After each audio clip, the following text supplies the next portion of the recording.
My name is Mike Lordi, and I'm the Chief Operating Officer of Elliott Group.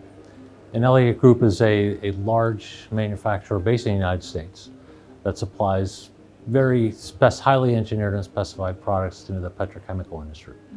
So the Gulf Coast, China, the rest of Asia are large markets for us, and 70–80% of the things that we make in the United States end up here. The interesting thing about the products is that because they're highly specified and they're critical duty, their life cycle is very long. So the piece of equipment that we make today comes into service and doesn't come out of service for 40 years.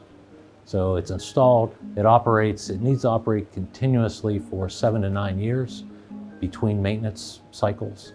So it's all very, very critical equipment. And the challenge today is to make componentry in country to service that equipment.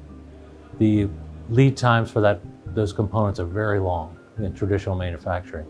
If you needed a critical component for that machine, it might take a year and a half to get it. So today, customers are panicked over that. They want local supply, local control.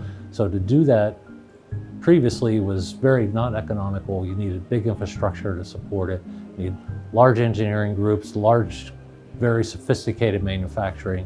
But now with additive manufacturing, which means you're printing parts. Think of you're printing parts one atom at a time, you're making a layer, and 2 or 3 weeks later, you have a component that you could not make before a year or two ago.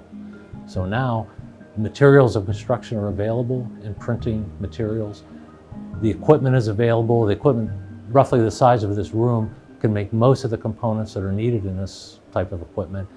And the availability and control by not only the manufacturers, but also by the end users is phenomenal.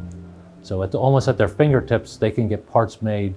If something happens that's unexpected in a refinery or a chemical plant, they can be back up and running within a matter of days rather than months and sometimes years.